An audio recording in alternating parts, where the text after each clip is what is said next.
dia, companheiros e companheiras. Saudação, quero saudar a iniciativa da organização do seminário e da segunda edição, né? Eu estive aqui na outra edição, que foi lá na universidade, e é muito importante que a gente tenha iniciativas como essa, porque na verdade o que nós estamos passando hoje na classe de conjunto, né, os ataques que estão acontecendo aos trabalhadores e a conjuntura está extremamente desfavorável, e nós vamos ouvir isso aqui com os companheiros que foram convidados para falar hoje. Mas eu queria aqui nessa fala inicial, até porque tem jovens aqui, isso é muito importante que a gente consiga discutir sobre isso, que a gente está vivendo um momento de duros ataques e o quadro em relação ao serviço público e não o servidor público, que o ataque ao servidor público é uma consequência do ataque ao serviço público, tem algumas razões de ser e tem alguns mitos. No nosso país, especialmente, que a gente ouve quase que diariamente na televisão, e o porta-voz é William Bonner, no Jornal Nacional, dizendo que o Estado é um paquiderme, de que o setor público é inchado, de que a despesa com os servidores é muito grande, por isso o país vai mal, que essa é uma grande mentira.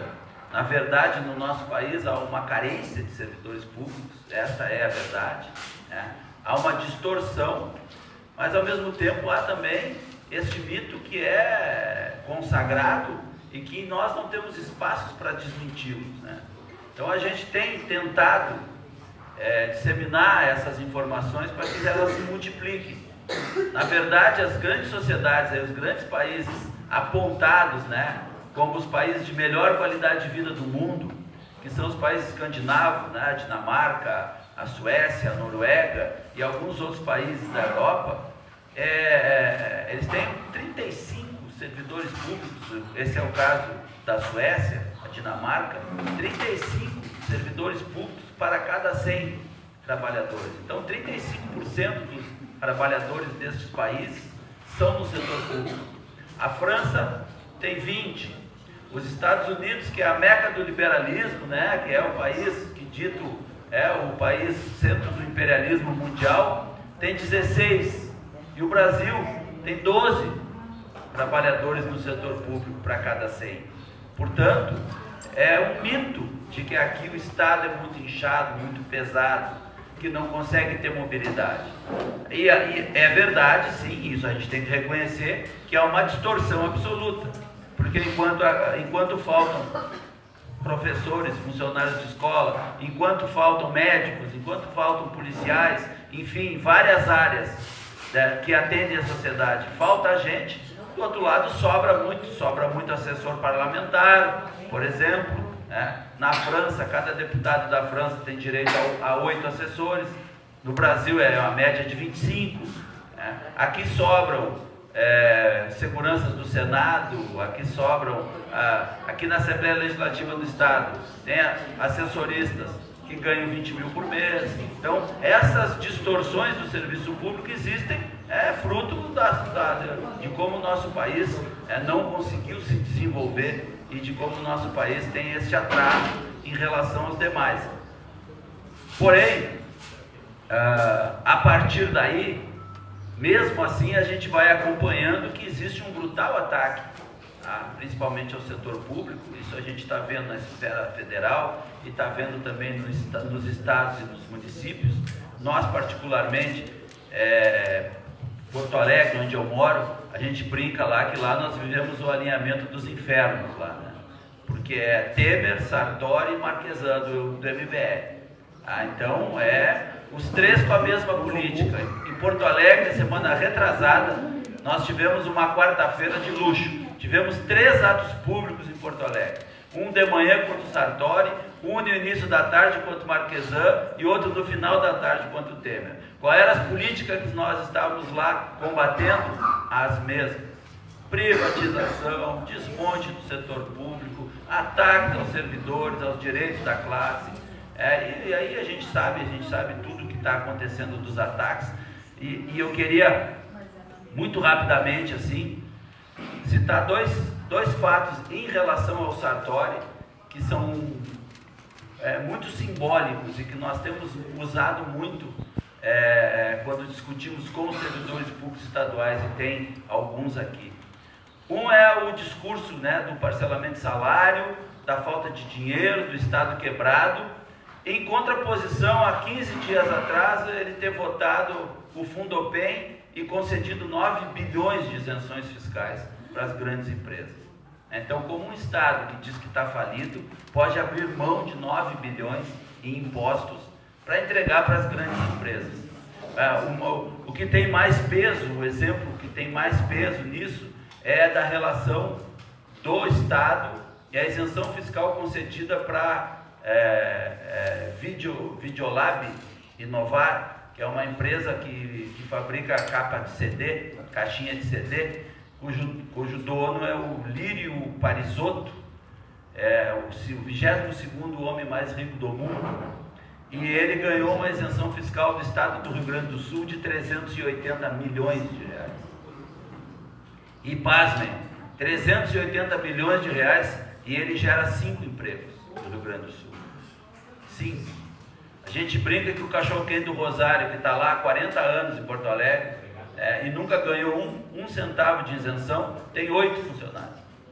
E esse cara, que ficou famoso não pela riqueza dele, ficou famoso pelo episódio nefasto de ter batido na companheira, a modelo Luísa Brunet, e ele aí se tornou conhecido, mas ele ganhou 380 milhões aqui do estado do Rio Grande do Sul. E o outro episódio, que é bem recente, foi essa semana, e que demonstra bem o papel que cumprem os governos, estes governos, é o que foi votado essa semana na Assembleia em relação à inspeção animal dos abates, que o governo Sartori votou a privatização da inspeção do abate de carne. Então, a partir de agora, o frigorífico vai contratar o seu fiscal. Evidente que isso é consequência da carne fraca, onde o servidor público lá teve a coragem de denunciar e virou um escândalo internacional. E aí a vingança dos frigoríficos foi essa: acionou seus empregados lá na Assembleia Legislativa, vários deputados e o governo, e mudou a lei. Agora é privatizada. Então a inspeção animal agora quem vai passar a cuidar do galinheiro é a raposa.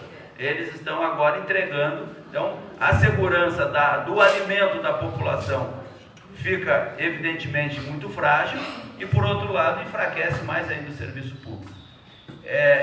Eu destaco aqui uma coisa que nós temos usado muito, e os servidores públicos discutem muito isso, de que nós precisamos envolver a sociedade, envolver a comunidade na defesa do serviço público, sem que pensem que seja uma ação corporativa de servidores públicos defendendo o seu emprego, defendendo o seu salário.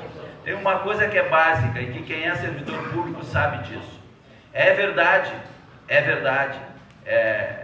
de que o servidor público possa ter em algum momento alguma vantagem, entre aspas, maior do que os demais trabalhadores. A questão específica da estabilidade do servidor público é uma política de Estado, é uma razão para que o Estado continue funcionando independente do governo que lá esteja.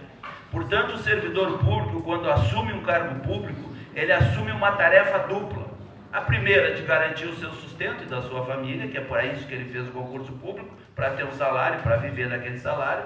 Mas a partir do momento que ele entra no serviço público, ele se torna um agente defensor do serviço público. E muitas vezes, os servidores públicos são responsáveis pela manutenção das políticas de Estado, apesar dos governos.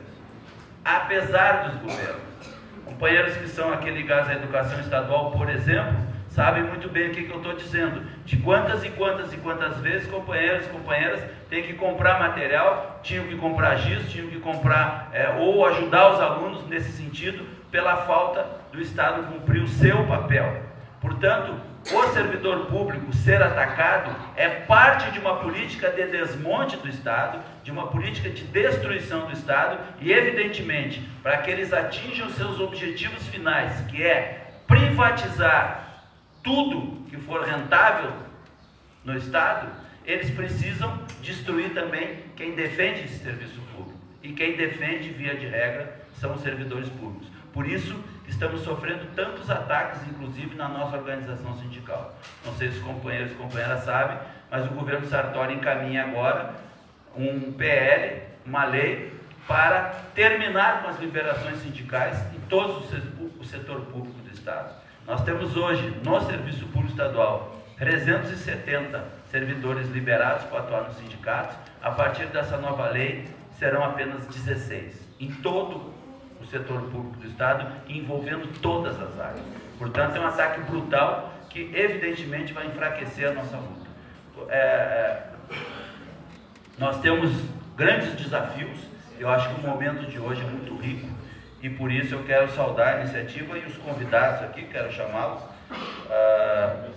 Vou chamar o companheiro Jair Domingos Galhardo, que é servidor da Caixa Econômica Federal, bancário, lá de Passo Fundo, né? Seja muito bem-vindo, passa aqui a mesa, Jair. E o nosso companheiro Bruno Lima Rocha, esse último nome aqui não se usa muito, né, Bruno?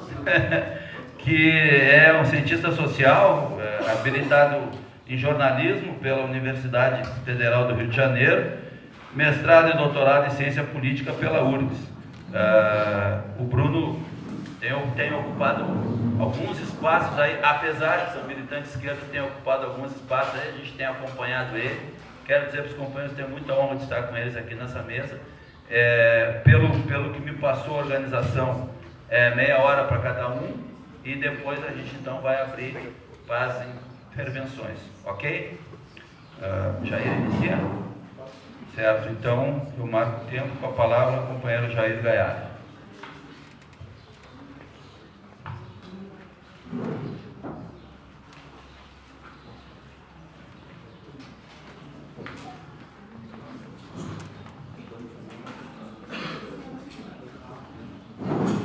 Bom, em primeiro lugar, bom dia a todos e a todas. O Hélio falou uma questão que é muito importante, que se reveste uma importância muito grande, cada dia mais a gente ter espaços para a gente discutir não apenas uma tática ou outra, ou uma organização de um evento, uma organização de um protesto, ou coisa parecida, mas que a gente faça uma discussão mais aprofundada sobre o momento que a gente vive e sobre o que a gente pensa em fazer adiante. Então, esse evento acho que é de uma importância bastante significativa. Então, eu sou empregado da Caixa Econômica Federal há 12 anos, já sou bancário há mais tempo, fui dirigente sindical inclusive, e então a gente tem uma vivência assim bastante interessante, porque esses cabelos brancos é uma questão hereditária, e não é pela idade, mas de qualquer forma eu comecei a ter uma atividade política no período das diretas já, em 1984. Então, desde então, sempre tive alguma atuação política, porque aquilo me abriu, de certa forma, o mundo e tal. E a gente participou por um longo período, foi um período muito produtivo, porque a gente reunia, a gente tinha plenárias quase que semanais, onde a gente discutia política. A gente não discutia táticas disso, táticas eleitorais ou coisa parecida, porque isso não era a discussão do momento. A gente discutia como que a gente vai organizar, como que a gente vai se organizar, como a gente vai organizar a nossa classe, ou o que nós temos que fazer. Nós queremos, afinal de contas, mudar o mundo, nós não queríamos só as diretas já ou coisa parecida. Começou a se construir um período, uma coisa nesse sentido. Então a gente discutia muito política e a gente saía de cada plenário, de cada debate, e a gente saía com uma disposição ou com uma necessidade muito grande de procurar lá os livros que a gente não conhecia, mas que alguém tinha lido. Então alguém tinha citado um troço, bom, eu tenho que saber, porque eu tenho que estar preparado, porque a semana que vem nós temos outro embate. E afinal de contas, que programa que nós vamos construir? O que nós queremos construir? E eu começo falando isso porque eu acredito que hoje nós estamos num momento em que a gente tem que voltar a esse tipo de debate. Além do debate do Fora Temer, além do debate do Fora Sartori, ou coisa parecida, além da discussão de que um é neoliberal, outro é neodesenvolvimentista ou coisa parecida, nós temos que ir mais a fundo nessas questões. Então nós temos que ter essa concepção de que nós precisamos voltar aos debates sobre a estratégia, sobre o que nós queremos, afinal de contas, para nós, para os nossos filhos, para a nossa sociedade. Porque uma coisa concreta, nós estamos vivendo hoje nós chamamos, eu já venho dizendo há um tempo, usando essa expressão, quando vou conversar com as pessoas, nós estamos na época da rapinagem. E assim, é muito concreto, de forma diferente, como acontecia em tempos mais antigos da Idade Média, ou de antes até, onde alguns povos iam buscar ou roubar as riquezas dos outros, assim, organizavam seus exércitos e iam lá rapinar ou espolhar, tirar tudo que tinha de riqueza nos outros povos e assim por diante. Hoje nós estamos vivendo na época da rapinagem, só que é um pouquinho diferente hoje, não é um povo contra o outro, mas assim, a crise do capital, a crise do sistema capitalista, ela é tão profunda que não existe mais nenhum escrúpulo e não existe mais nada de faz de conta. É de uma forma muito escancarada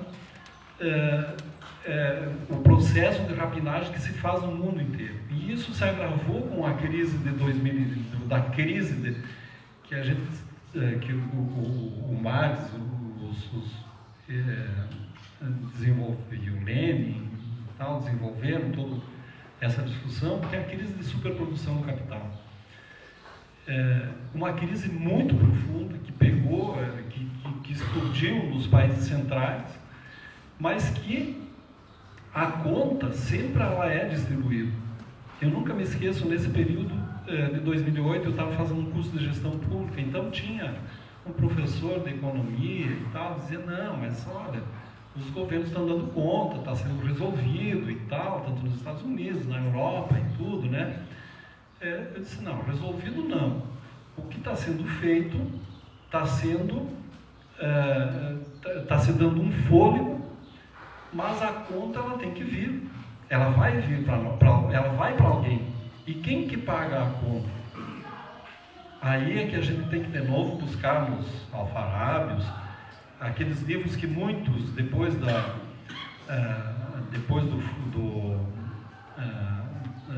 daquele fim da história lá, né, muitos já tinham abandonado os livros do marxismo ou coisa parecida, tiveram que buscar, inclusive muitos economistas burgueses, porque eles estudam isso, eles têm consciência disso, eles buscam as informações, precisam entender como funciona o capitalismo. E quem destrinchou como funciona o capitalismo foi Marx. Então, alguém vai ter que pagar a conta. E no capitalismo só tem um ou só tem alguém que pode pagar a conta. Só quem produz riqueza, a única riqueza que se produz no mundo é do trabalho. Então, se alguém tem que pagar, sobra evidentemente para nós. Então, esse é o processo que vem no mundo inteiro, e essa crise ainda não está superada. Embora os caras apresentem índices, porque o desemprego baixou bastante nos Estados Unidos, não sei o que e tal, mas enfim, o nível de emprego que nós temos hoje, que existem nos Estados Unidos, são empregos muito precários. o ano passado foi muito significativo para mostrar a precariedade que é os empregos, ou que são os empregos nos Estados Unidos hoje, em relação ao que eram, porque os Estados Unidos tinham digamos, uma elite do proletariado, sei lá, mas existiam condições razoáveis de trabalho ainda, assim como na Europa. O ano passado teve greves nos Estados Unidos por salário mínimo. As pessoas reivindicando salário mínimo. Greves nos Estados Unidos reivindicando salário mínimo. Então, para ver a precariedade que são os empregos hoje. E a Alemanha, ainda é a chefe da economia no mercado comum europeu e tal, os que ditam as regras pela sua economia mais forte, mas eles conseguiram isso também com uma precarização enorme das condições de trabalho. Eles conseguiram, principalmente na incorporação da Alemanha Oriental, incorporando os setores de trabalhadores que estavam desempregados ou que nas empresas que foram evidentemente destruídas e tudo, para trabalhar simplesmente ganhando 600 euros, 400 euros, depois 600 euros por mês, e só isso, nada mais. Então, é dessa forma que o capital faz. Então, o capital precisa hoje de um ataque muito grande e de uma rapinagem muito grande em todos os setores. No Brasil, todo esse processo que se chama de neoliberalismo, que vem desde a crise de 70, foi mais sentido aqui no período ou a sua aplicação no período do Fernando Henrique, que começa uma aplicação mais forte dessa política neoliberal. E aí é que se constrói todo o processo político, ou toda a questão econômica, né, baseado naquele tripé macroeconômico que eles não cansam de dizer, né, que é a questão do campo flutuante, das metas de inflação e do superávit fiscal. E esse tripé, ele em nenhum momento foi questionado ou por sinal, pelo contrário, ele se manteve como um compromisso fundamental, não só nos governos do Fernando Henrique, mas depois nos governos do Lula e da Dilma também. E do Temer, é lógico que continua. Então, tudo se baseia nas políticas do Estado, se baseia, ou no nosso país, e no mundo inteiro não é diferente, se baseia nessa questão desse tripé. Então, aquelas pequenas conquistas da Constituinte de 88, porque se for falar de serviços públicos, a gente tem que lembrar também que o período da ditadura militar, ele foi um período também que priorizou, ou que começou a priorizar, já naquela época, a questão de privatização dos serviços públicos. Então, ao invés de investir mais nas escolas públicas, através dos deputados, eu nunca me esqueço disso, e acho que as pessoas um pouquinho mais antigas, mandavam aqueles envelopes com um dinheirinho para as pessoas pagarem a escola particular. Já desde aquela época. A questão dos hospitais privados, da saúde privada, enfim, das faculdades privadas, tudo se desenvolveu, foi incentivado nesse período militar. A Constituinte de 88, ela tem algumas pequenas conquistas para nós, porque foi um período que era um período de uma luta intensa dos trabalhadores. Foi um período do fim da ditadura e uma luta intensa dos trabalhadores, uma organização popular muito grande, uma pressão popular muito grande. Então, acaba colocando no eixo a questão da universalização dos serviços públicos, né? Porque, por exemplo, saúde era para quem tinha carteira assinada antes, tinha direito ao INPS, à saúde. Os outros não tinham. Entre outras coisas. Então, coloca algumas questões do serviço público como uma questão universal. E também há todo um processo nesse sentido, porque era uma pressão social e existia uma organização social bastante significativa. Aí se abre a possibilidade dos conselhos de saúde, conselhos de educação, de segurança e etc. E tal. Mas, desde então, o projeto da burguesia é ir tirando inclusive isso. Então, aquele sonho de que alguns diziam, não, agora nós estamos criando um estado de bem-estar social no Brasil, a gente sabe que toda a burguesia e sempre a luta principal era acabar com essas mínimas coisas, com essas mínimas conquistas. Então, e a necessidade do capital ela é tão grande que ela precisa abocanhar a rapinagem, a necessidade da rapinagem, ela é tão grande que ela precisa abocanhar todos esses espaços.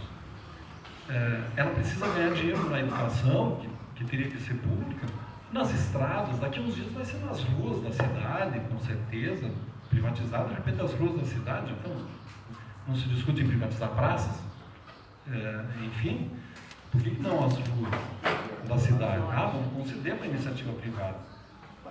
Daí, não, mas privatizar é feio, então vamos fazer concessão, que é diferente. Não foi uma polêmica disso, né? Fazia um discurso lá, Dilma fazia um discurso lá, nós somos contra as privatizações porque vocês só querem privatizar e tal. Não, nós fazemos concessões, aeroportos, rodovias e tal, em condições fantásticas para o capital. Então tem essa necessidade cada vez maior de atacar todas as conquistas e de se tirar mais de quem trabalha. E é isso que a gente vê com as questões colocadas como questões principais. Quando a crise de 2008 começa a abater aqui, porque ela demorou um pouquinho mais para chegar, o Brasil ainda tinha, num período, um espaço para ampliar algumas bases de consumo, etc. e tal, que a gente verificou. Mas, de qualquer forma, a gente vai olhar agora todo o período de expansão econômica que houve no Brasil. Ele foi como que aconteceu? Foi com dinheiro público. As isenções fiscais, o dinheiro colocado à disposição do agronegócio e do grande capital, das grandes empresas nacionais e multinacionais, foi uma coisa assim, astronômica. Só do governo federal, só nos governos da Dilma foram 450 bilhões só de dinheiro que foi de dinheiro dado, isenções fiscais e subsídios para as grandes empresas. Isso é muito dinheiro. É muito dinheiro. E é claro que tudo isso que se dá, alguém tem que pagar. Então a conta vem. Então, mas toda essa grana, todo esse dinheiro, ele também adiou um pouquinho a crise aqui no Brasil. E quando a crise começou, qual é que foi a política do governo? Bom, vamos tirar de algum lugar. Aí começou a tirar de quem? A questão do abono do PIS. Eu até não fiz, eu ainda estou devendo porque eu fiquei de buscar os valores exatos de quanto foi economizado só na questão do abono do PIS. Que antes a pessoa que trabalhava por 2 meses, pelo menos, no ano anterior, tinha direito ao salário mínimo. E desde que não tivesse ganho uma média de até 2 salários mínimos, enfim, essas as regras, tinha direito a um salário mínimo de abono do PIS. Agora, não, agora é proporcional, quer dizer, isso se diminuiu violentamente. Eu não tenho o valor exato de quantos bilhões significou isso. A questão do seguro-desemprego foi também um dos primeiros grandes ataques. Então, começou a se tirar de onde? Daqui, de baixo. E é só de onde se tira. Então, tem temos que ver também assim, ó, aqui, o que eu queria colocar também, que tem a ver com o serviço público, que é o processo que houve em 2013. Porque em 2013 há uma mudança na conjuntura também muito importante no Brasil e que ninguém pode deixar de analisar quando vai ver a situação que nós estamos hoje. Porque em 2013 o grande estopim daquelas manifestações populares enormes que aconteceram no Brasil inteiro, além de ser um período que estavam acontecendo mobilizações enormes no mundo inteiro, em diversas regiões do mundo, mas aqui especificamente tinha a ver com a questão dos serviços públicos. Eu nunca me esqueço que que era meu gerente, dizia, mas o que o povo ainda quer? Afinal de contas, nós temos pleno emprego, afinal de contas, as pessoas estão ganhando um salário bom, um salário mínimo nunca foi tão alto. Só que, aí eu dizia, as pessoas estão descontentes. E tão descontentes porque, assim, as pessoas pensavam que, bom, agora eu consigo, porque o que aumentou essencialmente a renda das famílias foi que mais pessoas de cada família estavam no mercado de trabalho, estavam trabalhando. Então aumentou um pouco a renda das famílias. Então as pessoas podiam financiar de repente o seu carro, mas aí também as pessoas começaram a se endividar. Aí de repente começaram a querer comprar uma casinha, só que daí os preços dos imóveis dispararam. Aí daí foram colocar os filhos numa escola particular. Aí o setor começou a ter plano de saúde, ao invés de depender do SUS. Só que o atendimento dos planos de saúde, naquela época já era ruim, agora está um pouquinho pior. Na verdade, é um SUSão. Talvez um pouquinho, com uma roupagem um pouquinho menor. Mas, enfim, as pessoas... E aí, naquele momento de tudo isso...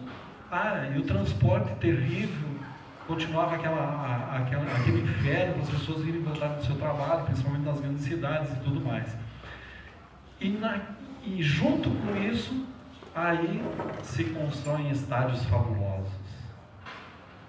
Padrão FIFA, padrão primeiro mundo, porque nós somos primeiro mundo, agora nós não somos mais aquele paizinho.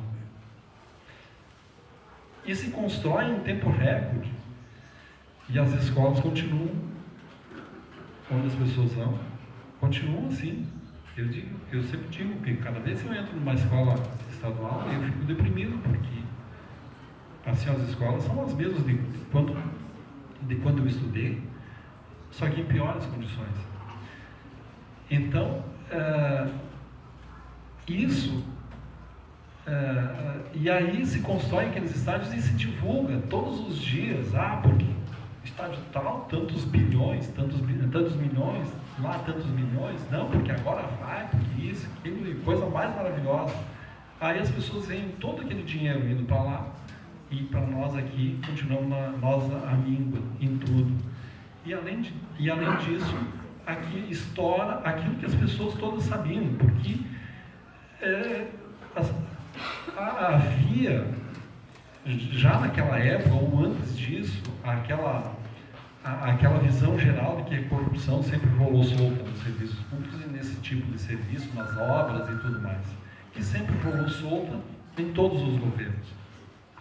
E aí começa a explodir todo esse processo aí. Então, na verdade, o que nós temos hoje?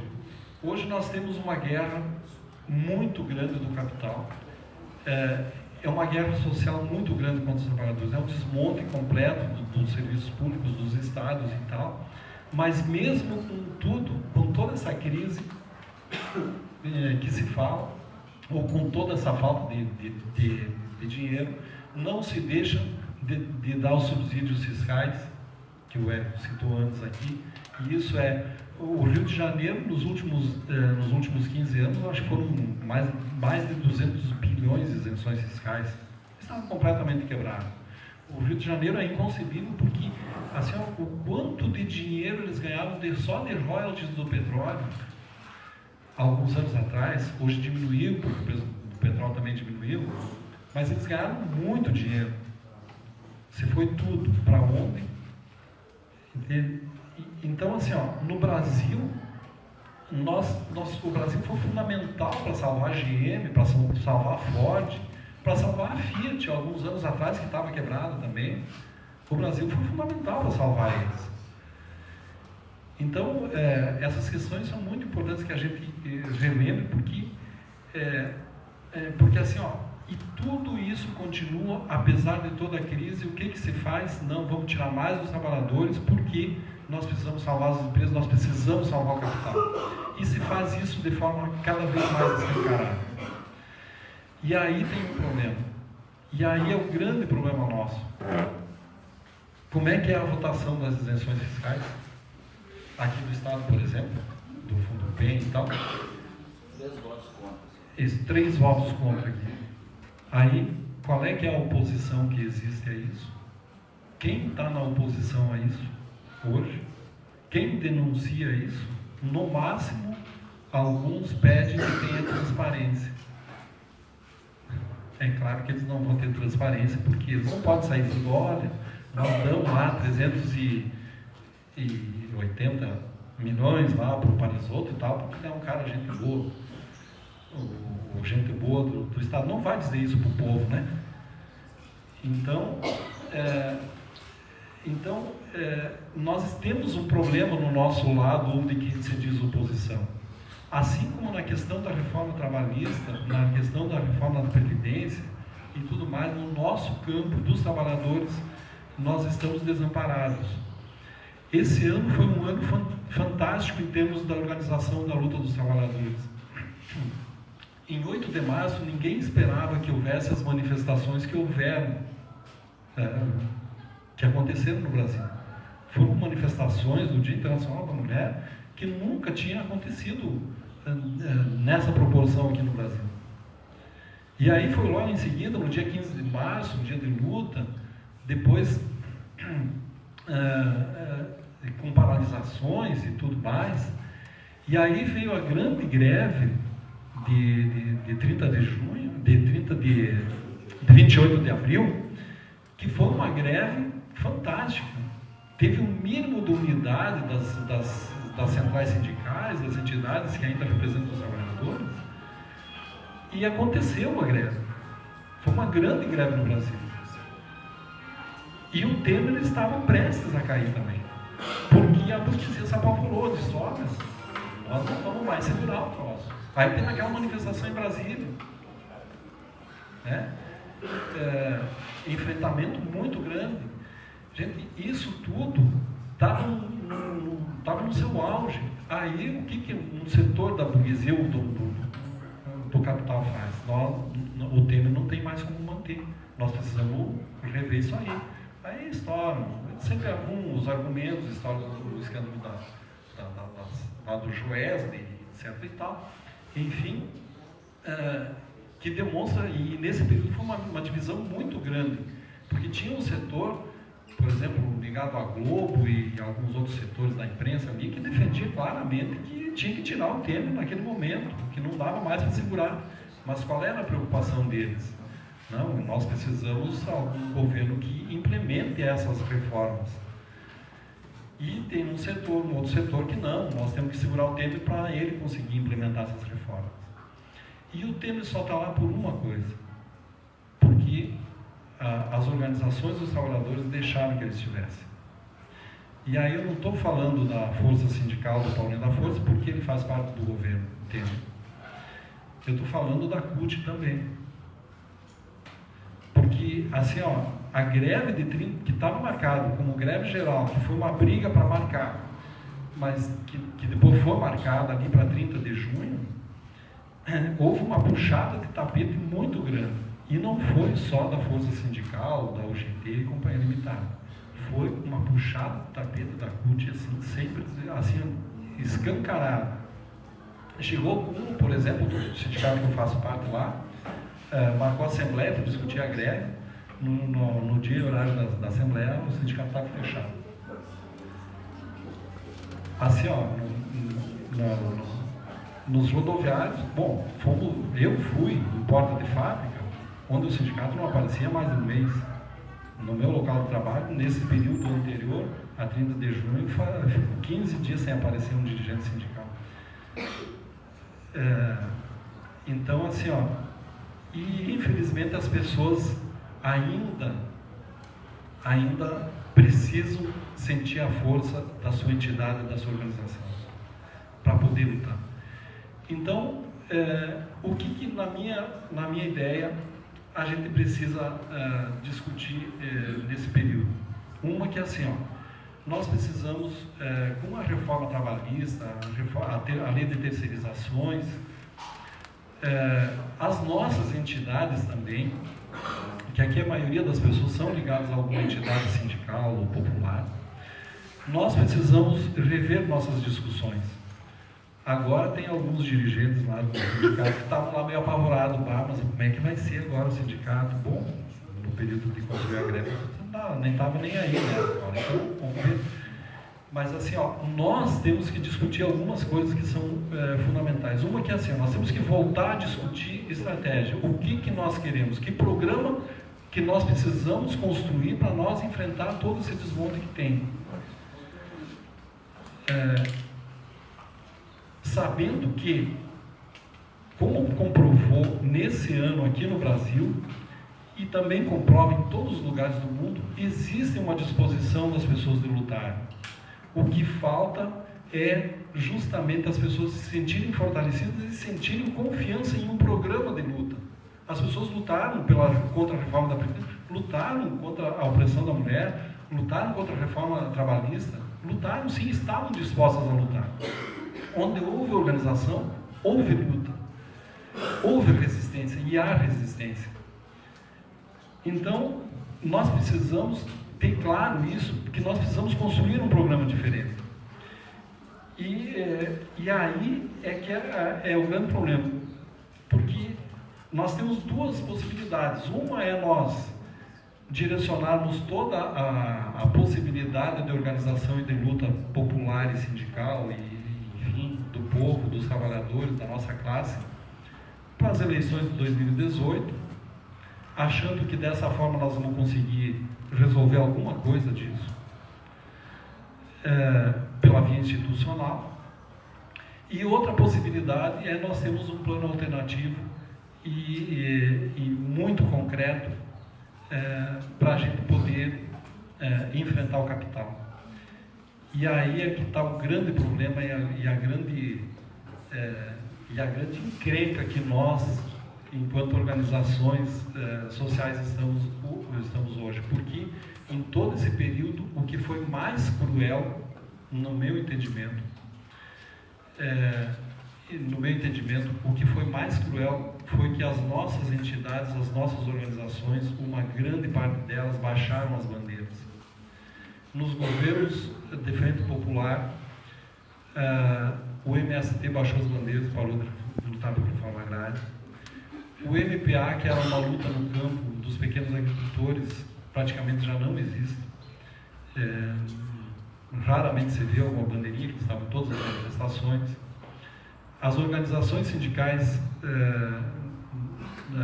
a nossa principal central sindical, que era de luta, a CUT, a Força Sindical, sempre teve um compromisso muito grande com os governos e com o capital, mas a CUT se entregou também. Então, nos sobram poucas organizações que ainda, a CSP com lutas, infelizmente ainda é uma entidade pequena, mas embora tenha crescido e tenha aparecido bastante nesse processo de greves gerais e tudo mais, mas do nosso lado nós temos que construir, discutir abertamente, claramente, que projeto nós queremos e como que nós vamos fazer.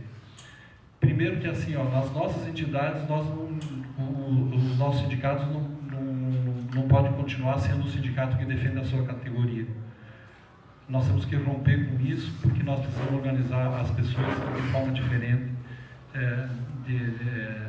de todas as formas, criar organizações, conselhos populares, conselhos de luta, conselhos de comissões, seja lá o que for, em cima de um programa que tem a ver principalmente que jogue para os ricos a crise, que tenha esse o eixo principal de romper com a questão da dívida, de fazer com que os ricos, de jogar a crise para os ricos, de prender os corruptos e os corruptores, de estatizar essas empresas que se envolveram em corrupção, sem indenização, de estatizar o sistema financeiro, que é uma discussão que a gente fazia há 10, 15, 20 anos atrás, mas que foi abandonada, mas que nós precisamos estatizar, porque é uma rapinagem muito grande, é onde se desvia muito dinheiro para os grandes. Enfim, nós temos que construir organismos nossos. A democracia, hoje, a democracia do modelo burguês, do sistema capitalista, nunca esteve tão desgastada quanto está hoje. Mas as pessoas não têm alternativas. E essas alternativas nós temos que construir. Como que nós vamos governar com outros tipos de organização, onde os trabalhadores e a população possam realmente decidir e construir as suas políticas. E aí nós precisamos discutir todo o processo histórico. É importante que a gente discuta, nesse ano, fazem 100 anos da Revolução Russa de 1917. Nós precisamos retomar essa discussão, entender o que foi aquele processo e o que nós precisamos fazer para que não ocorram os erros e para que não ocorra a contra-revolução que acabou sendo vitoriosa depois lá. Então, enfim, os desafios nossos são bastante grandes, mas a gente tem condições, porque historicamente a classe trabalhadora sempre demonstrou que tem possibilidades de construir as suas alternativas. Obrigado, então, Jair. Vou passar imediatamente.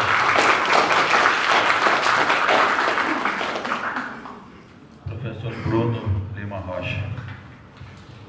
Pessoal, bom dia. Vamos tentar resgatar o que sobrou da minha voz de ontem. Gente, eu estou pisando em ovos porque eu acho muito chato entrar numa mesa como aspas, professor. Eu não estou sindicalizado do serviço público, eu trabalho no setor privado. E desde que meu único vínculo hoje com a luta social é como eu contribuo com movimentos de rádios comunitárias, é meu vínculo concreto, formal. Tá? Mas a gente se obriga também a fazer o debate, então eu peço licença para educadamente discordar em parte do que foi dito agora. Tá bom? E a gente consegue fazer um debate. Quando me convidaram, sei que não tem nenhuma obrigação de cumprir pauta, mas eu jurava que a gente ia debater conjuntura política brasileira. E eu não seria obrigado a entrar em economia política internacional, porque eu acho uma coisa meio besta. É só arrogante, mas eu sou obrigado a entrar. Então é o seguinte, gente, olha só, vamos pegar uns dados aqui. Em 80, quando Reagan foi eleito nos Estados Unidos, a diferença salarial era de 1 para 100, tá? Vamos supor, alguém que trabalhasse na portaria da empresa para o presidente executivo, CEO, como eu quero dizer, não era mais o proprietário, tá? O acionista majoritário e o executivo indicado pelos controladores majoritários. Era de 1 para 100, ou seja, o topo da lista, o topo da lista da GM ganhava 100 vezes mais em média, sem contar bônus, tá? Do que o porteiro da empresa. Na Inglaterra era 1 para 40, quando o Thatcher assume em 79. 12 anos depois, na Inglaterra o abismo vai ser de 1 para 100, tá? Ou seja, ao implementar uma década de políticas neoliberais, a desproporção salarial vai ser 100 vezes maior. Ou seja, tu perde capacidade de quê?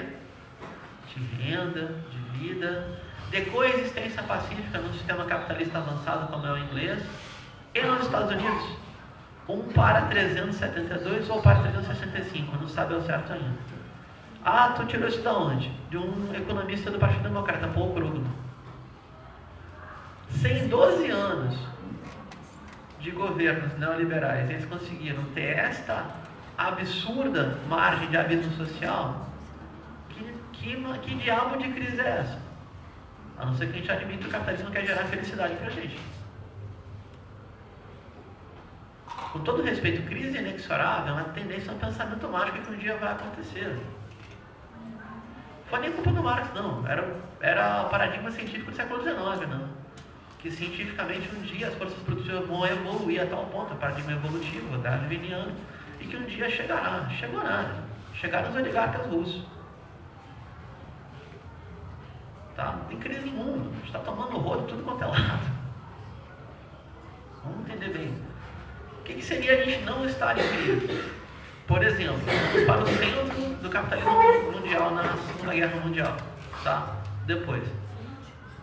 A Inglaterra chegou a ter metade da sua renda vinculada a salário ou a redistribuição de renda via serviço público pelo imposto, pela carga tributária.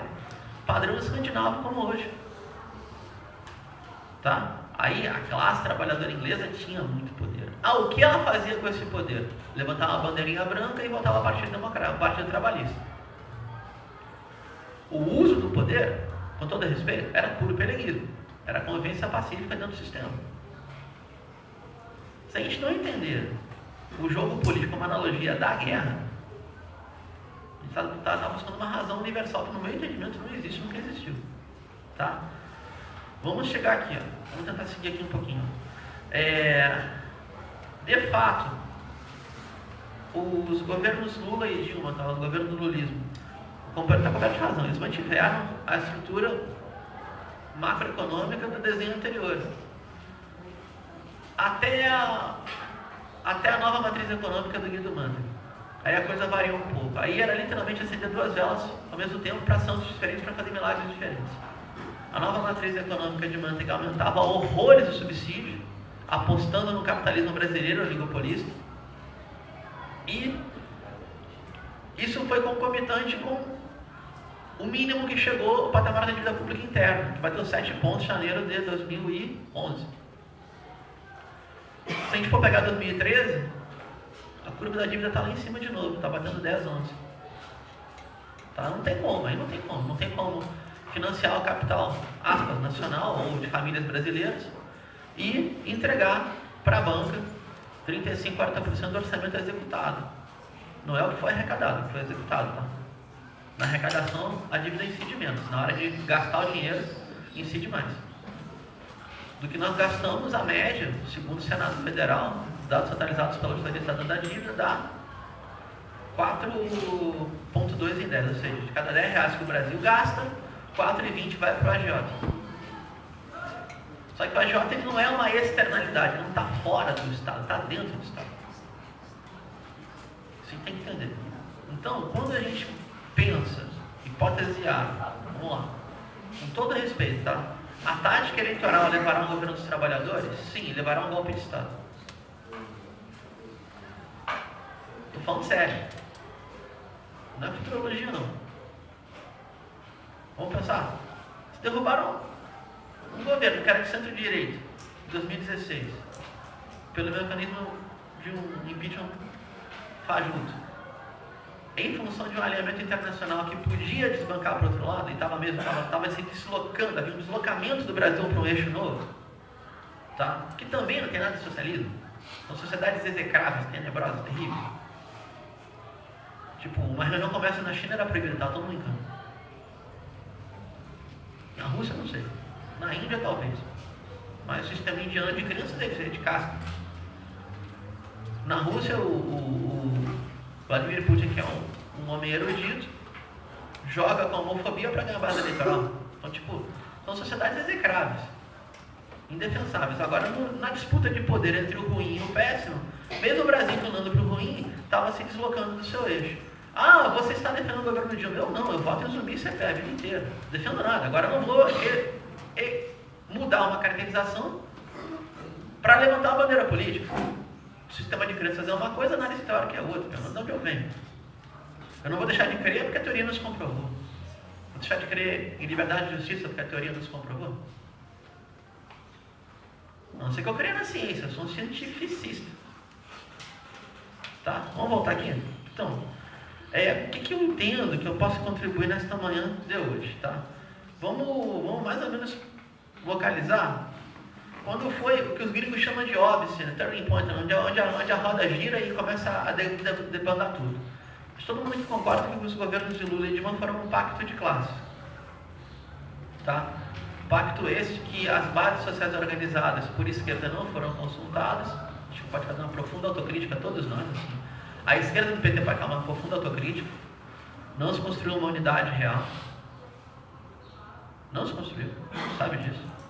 Há intentos, mas não chegou a isso. Eu lembro de 2013, eu lembro de 2004. Quem não lembra? Tá? Ali era o momento. Tá bem? E a fragmentação aumentou por esquerda também. Esse é um dado. Mas assim, mesmo que tivesse dado unidade por esquerda, não ia superar o diferencial do lulismo. O presidente Lula, ele tinha 25% do eleitorado para si. Certo? E cadê esse eleitorado? Ah, os 44 milhões de beneficiados pelos programas sociais. Reconheço. Ah, o populismo fiscal. Aí já é o jogo da direita. Não tem populismo nenhum. Se tivesse populismo, não teria caído. Porque o populismo implica tu organizar aqueles e aquelas que foram alvo de melhoria de condição de vida a partir do seu governo. E galvaniza para o governo.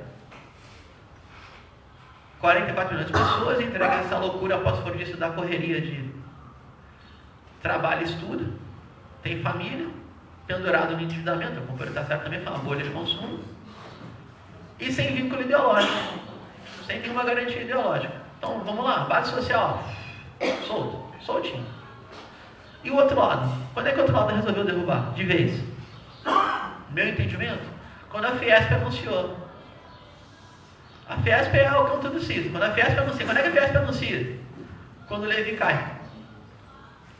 Joaquim Levi cai. A legitimidade via eleitoral do segundo governo Dilma já estava muito frouxa, porque no segundo turno, e nós estamos falando para convertido, pensa no eleitorado que não está organizado socialmente, entendendo que houve um plebiscito, um projeto contra o outro. O projeto neoliberal de Cardoso, levantando a bandeira por Aécio Neves e levando à frente seu ministro da Fazenda, Armínio Fraga, como cabo eleitoral. E o projeto que tem nada de desenvolvimentício, isso é uma blasfêmia, me perdoe Celso Furtado, mas de um crescimento econômico liberal periférico. E sim, houve um enorme, gigantesco crescimento econômico, a partir do que o Brasil já tinha. Vou dar exemplo. Eu falo sobre uma humana. Por que houve crescimento? Porque todas as fases produtivas que o país tinha, cresceram. Algumas avançaram bastante, como no complexo óleo e gás. Tá? O que seria desenvolvimento? O agronegócio, no Brasil, é uma coisa gigantesca, absurda, monstruosa. Mas, na média, tá? Eu tive estudantes que me disseram isso em aula com os pais agricultores de soja me correspondendo ao vivo. É o seguinte, vamos botar uma média aproximada? Deu 100 sacas de soja, tá? Quantas são gastas com royalty, pagando insumo, veneno, fertilizante, transgenia? Na época eram para duas empresas, Bayer e Monsanto, agora basta a gente falar Bayer, que a Bayer comprou a Monsanto. 22 sacas vão embora com royalty. Então o que seria desenvolvimento nos marcos do capitalismo? Mesmo plantando veneno e porcaria. O país. E aí sim, o Estado financia, que é o Estado que financia todo lugar. No mundo o Estado financiou o crescimento econômico do capitalismo.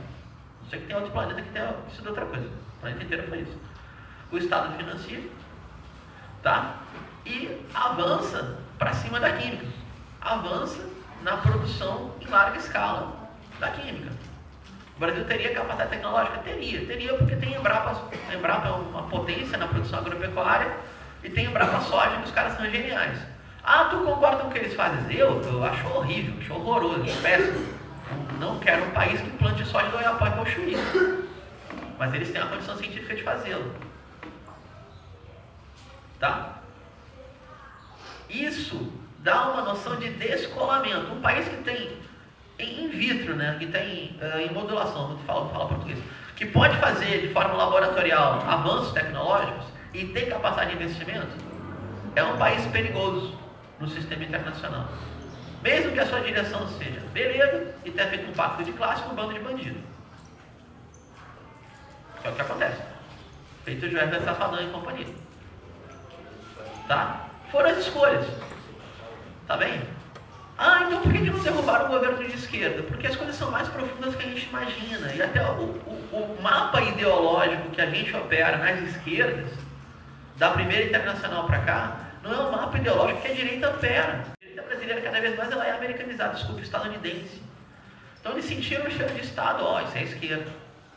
Eles têm a cara de pau traduzir um texto xingando a Partido Democrata, que lá chama de left, esquerda, dizendo assim, tá vendo? Reclamando da esquerda. Saiu quinta-feira. Pegaram um texto do Malcolm X reclamando do Partido Democrata, que realmente valia nada para eles. E ele dizendo, não vota na esquerda. Aí os liberais traduzem, literal, tá vendo? Negros organizados, não vote na esquerda. E aí fica literal. Tá? Essa é outra novidade. Quem é que é o grande formador político brasileiro hoje? Formador ou deformador? A internet. Então a gente tem uma explosão de símbolos políticos muito rasos, muito superficiais, que arregimentam, que organizam pelo menos o protesto, o ódio ou o sentimento. Dos 4 milhões de seguidores do Bolsonaro, quantos formarão uma milícia protofascista? Eu não sei, mas se for 10% já está de bom tamanho para a gente se incomodar. 10% é uma proporção razoável em política, dá 400 mil, é o dobro do que tem exército brasileiro. 2018 vai ser quente. Tá? Mesmo que não tiver candidatura, vai ter um monte de candidatura. Já estou antevendo, caso o deputado se arrisque a concorrer, porque quem se arriscando a concorrer não sendo eleito, ele perde a imunidade. Ele perdendo a imunidade, do jeito que ele fala o que não deve falar, mesmo na lei burguesa, ele pode ser preso. Ou pode vir a ser processado e vir a ser criminalizado. Tá? Ou seja, é um flanco muito grande no campo jurídico, mas se ele se arriscar, ele vai levar um monte de gente. Tá bem? A outra situação que eu queria levantar aqui, desculpa que meu óculos é para longe e eu não enxergo de perto. Vamos entender uma coisa, estamos em dezembro de 2015, tá? Quando, por exemplo, Fiesp, CNI, aplicam a sua agenda, arrasa quarteirão, coloca aquele pato ridículo, aquele ovo podre, não chega em tanto imposto, o que eles estão dizendo? Estão dizendo o seguinte, acabou a aventura. Qual é a aventura? A aventura é, aspas, colocar as empresas brasileiras como uma projeção mundial. Porto de Mariel em Cuba, olho arregalado desse tamanho, porque o Porto de Mariel em Cuba ia triangular com o possível canal transoceânico na Nicarágua, financiado com o dinheiro da China, que a Rússia se ofereceu para fazer a segurança. Imagina. Tu é a favor disso para quebrar o monopólio do canal do Panamá? Eu não, porque por que eu prefiro defender primeiro a reserva indígena que vai para as cucuias se passar esse canal? Mas eu não vou deixar de reconhecer que existe um problema de segurança para o Império com esse canal existindo. São temas diferentes. Uma coisa é o que a gente acredita, outra que a gente defende, outra que a gente analisa. Senão ele está fazendo um discurso religioso. Com todo respeito, estou tentando ser o mais preciso possível. Tá? Esse tipo de aventura, o país abriu mão. O que é o país? O país é esse conjunto de famílias que controlam de forma oligopolista, como todo o mercado concentrado é no mundo, conjunto de oligopólios. Alguns setores que têm ainda peso político, mesmo que não tenha tanto peso econômico. A maioria dos dirigentes empresariais sequer é empresário. Tem como profissão ser dirigente empresarial sem ter empresa para dirigir, estou falando sério. Tá? Só que tem um detalhe, essa gente aí, além de abrir mão da disputa internacional, bancando o pacto de classe com quem estava segurando essa bronca em escala mundo, tá? Que é aqueles que nós chamamos por esquerda até de pelego, e acho que vale o xingamento. Internamente, o que eles querem? Superexploração. Aquele negócio falou o cara da Fieres. O peão dos Estados Unidos digita com a mão e come sanduíche de pepino com a outra. Para quê? 1h30 de almoço. O que é isso, hein? Tá, é crueldade, o cara é um sádico. Eles jogam lá em cima, igual a negociação, né? Tu pede 100 para arrancar 40, né? Eles jogam lá em cima para vir recuando. A reforma da Previdência. Coloca no limite para vir recuando. Arrancar o que dá. O que eles estão dizendo? Uma interpretação do critério de eficiência econômica para as relações sociais. Tipo relação de trabalho. Até aí tudo bem. Qual é outro problema? Eu ouvi isso ontem, estou apavorado até agora. Colocar no mapa do sistema jurídico brasileiro, que já é uma casta, um outro patamar de interpretação, com muito poder para o juiz. Qual que é? Uma teoria econômica da justiça. Está lá meu colega Kleber, que não deixa mentir, que a gente passou por isso na política, na teoria econômica da política, quando a escola de Chicago entrou no meio da política, acabou com a análise política. Esse tipo de situação, sem avançar, vai ser muito complicado. Por quê? Porque em cima do que essa situação avança? Ou seja, uma análise econômica, ou seja, de eficiência econômica, de base liberal na justiça. E em cima de uma elite do Estado. Certo? Eu posso estar falando besteira, então assim, não me processem, tá? Eu desconheço, talvez exista, algum magistrado federal, algum procurador federal que ganhe os seus vencimentos finais abaixo do teto constitucional. Talvez exista, eu desconheço. Tem noção do que está acontecendo? Quebrou a ordem política brasileira. Ah, tu defende? Eu? Deus me livre. Não defendo. Não defendo. Não defendo nem democracia indireta, vou defender essa ordem política. Onde o camarada promete que quer em campanha, depois ele não cumpre, não tem mandato imperativo. Não, mas quebrou a ordem política, quebrou as regras do jogo que eles fizeram, tá? E que a gente avançou um pouquinho, como por exemplo está na escola pública. A gente avançou um pouquinho no orçamento vinculado para educação e saúde, a gente avançou um pouquinho na estrutura do SUS, a gente avançou um pouco no modelo de educação dos anos 80, que não jamais foi implementado, mas tentou se implementar, diretas para a diretora, Grêmio Livre, circular de escola. A gente avança no aparelho do Estado quando controla, quando tem orçamento vinculado e abre chance de controlar esse orçamento. A gente recua quando entra, aspas, o tecnicismo ou o gerencialismo. O FHC avançou bastante, mas com pudor. Agora acabou o pudor. Agora é golpe mesmo. Ah, mas deram golpe no governo de direita. Derrubaram o Vargas em 54. Golpe é golpe, não importa quem está lá em cima, a sua bandeira. Claro, quanto mais à esquerda, mais bravo a gente fica. Mais profundo é o programa de quem foi derrubado. Eu não tenho coragem de comparar a Salvador Allende se Carajando, quiçá a Dilma. São coisas diferentes. Agora, quanto mais avançado é o programa e o nível de reforma, mais duro é o golpe. Quando eu falo duro, é também emprego da violência. Tá? Mas o que está acontecendo hoje no país é mais ou menos isso. Existe uma casta, mais ou menos, estou interpretando, tá? Uma casta no aparelho do Estado. Se eu fosse ser chato no conceito, é estamento. É um estamento intocável, tá? Que regula o próprio vencimento e cada vez mais julga ao arrepio do código. Ah, mas o código é bom? O código não é bom, não. A Constituição é boa, o código não é bom, não. Tá? A Constituição é bastante razoável, teve muito avanço, o colega do companheiro falou bem, de luta social naquele texto constitucional. Teve mesmo. Daí, não foi implementado. Pô, mas eu vou esperar que o inimigo implemente aquilo que eu quero que ele faça. Ele não vai. Não é assim que funciona. Uma vez me perguntaram, qual é o processo?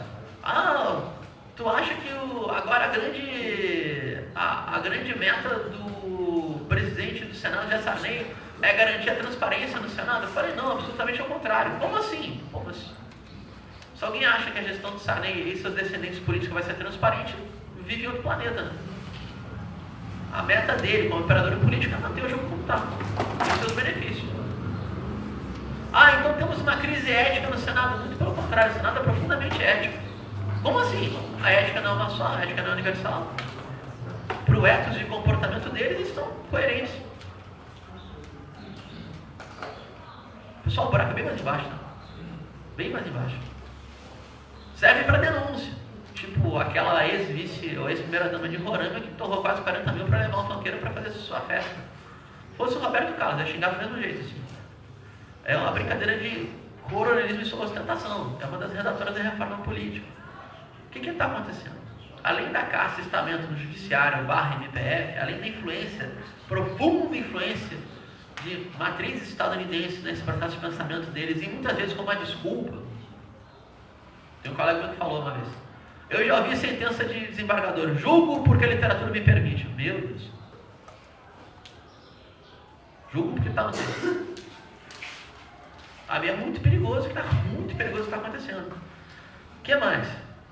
Está meio escancarado uma situação de que o parlamento assim no mundo inteiro sempre foi, tu pega todos os parlamentos do planeta, todos, sempre tem uma sobre-representação de classe dominante e uma sub-representação dos subalternos. Tá? O parlamento foi invenção da burguesia, 1648 na Inglaterra, e nunca deixou de ser invenção deles.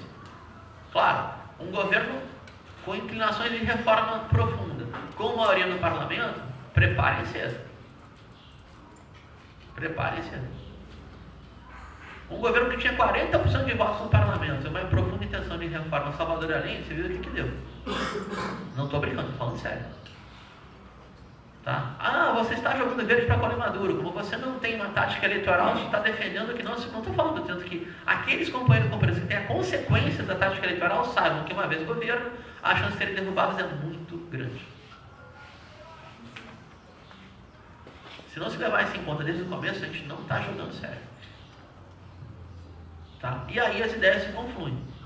Os que adaptam ou aceitam a tática eleitoral, se não aceitam, se confluem nesse nível de problema. A capacidade de execução de políticas de interesse da maioria é muito difícil. Tá? A gente está no momento que vai ser mais difícil ainda. Dá para virar? Claro que dá, mas primeiro tem que resistir. Esse é o desespero de agora. Resistir como se a gente só fala para convertido. Quem aqui não está organizado socialmente?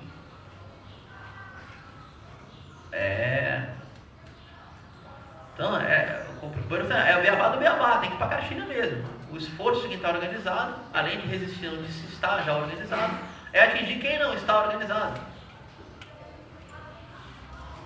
É dureza, tá? Mas é o único jeito. É o único jeito. Uma outra possibilidade, creio eu, além de ter bandeiras de luta muito precisas, de desmistificar o que dá, sem ter o aparelho de comunicação que eles têm, é explicar como funciona o mecanismo. Tá? Explicar de igual para igual, para além da palavra de ordem. Por exemplo, tu sabia que, exemplo, tá? Não é dado foi meu não, tinha um aluno lá brilhante lá. Por que tu fala que a banca toma conta do aparelho... Por que tu fala que o sistema financeiro toma conta do Banco Central? Dá para provar. De 26 presidentes, 25 eram ou vieram a ser executivos do mercado de capitais ou do sistema financeiro. O único que não foi é de carreira do Banco Central, mas também defende as políticas lá dentro. Estou provando. A gente tem que provar as coisas. Explicar para as pessoas com o maior grau possível de evidência, racionalidade, capacidade de convencimento. A palavra de ordem, pessoal, com todo respeito, ela é consequência. Agora, quando tu convoca a palavra de ordem, ela só pega para convertida, aí é que a gente não aumenta a base social por esquerda. Silêncio constrangedor, isso sempre acontece, tá? Sempre acontece. Enfim, eu queria trazer um último elemento aqui antes de fechar. É o seguinte, ó, vamos lá. Já que pepino, vamos ao pepino pior de todos. Eu não sei do que vai sair dessa reforma política. Tá? O que dá para pegar é o modus operandi. O que é isso? É o jeitinho da malandragem. Eles empurram lá em cima a proposta, lá em cima, e vem recuando. Se isso daí é feito por uma espécie de mensuração, né? Tipo, o pessoal tem assessor parlamentar que joga no Google o dia inteiro para ver onde é que está seu parlamentar, quando está sendo xingado, joga no Analytics, assim. Se eles estão mensurando a opinião que circula por internet, e mais a opinião publicada pela mídia, eu não sei. Mas o reflexo é esse. Jogam lá em cima, tipo, distritão. Caciquismo político puro, né? Recua um pouquinho. Financiamento privado e oculto. Tá? Recua um pouquinho. Semi-distritão. E há um ponto de equilíbrio entre a base do governo Temer e as suas fraturas, porque em último caso esse pessoal está governando sem nenhuma legitimidade sequer burguesa. O impeachment não foi causa jurídica, o atual presidente foi eleito e reeleito com a ex-mandatária e não governa conforme o seu programa. Ainda que o programa não fosse de esquerda. Tá, uma coisa, outra coisa. Mas qual é o checkmate, hein? Isso aí está me apavorando mesmo. Vou encerrar com isso, tá? O checkmate é o parlamentarismo. Por quê? Porque a jogada ela bloqueia o sistema político. Quer ver? Tá ali, os componentes trouxeram uma faixa bem bacana. Fora Temer. Tá? Fora Sartori. Fora Marquesano. Fora Fulano. Acabou esse problema do parlamentarismo. Fora Fulano, recontagem. Recontagem. Fora Fulano, eleições gerais em 6 meses ou gabinete de emergência. Deu pra ver? Acabou o problema. Se o sistema eleitoral for muito bloqueado, acabou o problema 2 vezes. Se eles derem um checkmate, é o golpe do golpe do golpe, aí já era. A independência total e absoluta do Banco Central, ele vai se autogovernar. Aí, bom, as raposas tomaram conta do galinheiro. Aí faz o quê? Tem que botar tanque na rua? Longe disso, imagina. Vamos mexer com o militar de novo? Para arrumar o tumulto, como o desarrumou nos anos 70? subiu a cabeça do poder da milicada no Brasil, Brasil grande, Brasil potência, vamos fazer bomba nuclear, vamos fazer... Não, e para precaver, o almirante do projeto nuclear está em cana, 23 anos. Não. Vamos mexer com militares de extrema-direita, como na Argentina, que arrumaram uma guerra contra o principal aliado deles? Não, deixa os militares quietos. O projeto militar para as Américas é da Guarda Nacional da Costa Rica, defesa interna e combate ao narcotráfico, é o grande problema do mundo. Judicializar a política. Por exemplo, o modelo chileno. Vamos cortar a rua. Não dá, o juiz não autorizou, é crime. Modelo espanhol. Após a crise, não dá para falar agora em 2008, tá? Vai ser outra conversa. Após o estouro da bolha, a farsa econômica de crise. Judicializa o protesto. Vou encerrar agora. 2 minutos, beleza. Então, eu queria colocar em escala de grandeza o tamanho do problema para a gente poder meio que perceber, tá? Sem nenhum grau de presunção, que é possível fazer análise de profundidade, não sem sair deprimido, porque a depressão ou não faz parte do sistema de crenças. Eu creio, valores, aconteça o que acontecer, o regime que vier, vamos defender liberdade, justiça e o mando da maioria, democracia. É possível que isto conviva com uma economia planificada e igualitária? Claro que é. Óbvio que é. Já teve solução autoritária com a economia planificada. Tem solução de democracia aparente com a economia capitalista. Por que não pode haver uma terceira? Esse é meta de chegada, utopia, lugar a ser construído. Agora vamos vir para cá? Agora, para garantir controle do orçamento, para brigar pelo serviço público, que está muito além da parede do Estado. Por exemplo, vocês querem um cabidão? Quem aqui não gostaria de fazer sua carreira no serviço público sem depender de CC ou FG? Eu nunca vi uma força política de esquerda defender a democracia interna no serviço público. Eleição rotativa para os cargos de chefia. Só quem faz é a Casta, o Ministério Público faz, elege os seus dirigentes. Nunca vi. Tem uma renca de intelectual de esquerda. Nunca vi ninguém falar com 70-15-15, se falou pouco. Ou seja, como é que a gente pode esperar que um aparelho de Estado que é assim se transforme em baluarte democrático se ele não tem democracia interna? É impossível, a estrutura é estruturante, vai influenciar no indivíduo.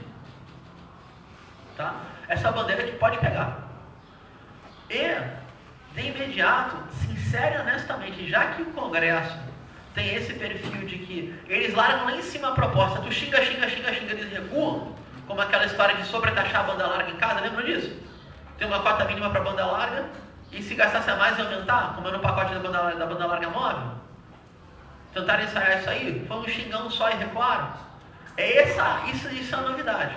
Quanto pior a proposta, se tem uma repercussão boa de opinião pública, pelo menos há um tipo de recuo. Tá? O que é estratégico não tem jeito. PEC 55 é pau mesmo. Ocupação, marcha para Brasília. Tem que entrar num nível elevado de mobilização. Mas dá. Se vier esse ensaio de parlamentarismo, que o presidente anunciou que talvez fizesse para o ano que vem, já um semi-parlamentarismo, acabou o problema de troca de governo. Em não havendo troca de governo, não tem nem a quem xingar. O cara não tem o capital político para gastar. Tá? Eu só acho que não sai, porque, se eu não me equivoco, no Congresso agora são 35 legendas. Tem mais umas 10, 11, 12 na fila para pegar registro. Tá? E não são pequenos partidos de esquerda, a maioria são fisiológicas, de aluguel, de compra, de venda de voto, etc. Ou seja, é muita gente para encaixar no sistema parlamentar que deveria ter de 5 a 7 partidos. Mas é um perigo real e concreto. Eu ficaria muito alerta para isso e a gente pode continuar o debate a partir de agora, tentando ver aquilo que não foi abordado ou os temas de curto prazo, como, por exemplo, o que seria fundamental para destruir o sindicalismo brasileiro, acabar com a estabilidade de vocês. Obrigado. Obrigado.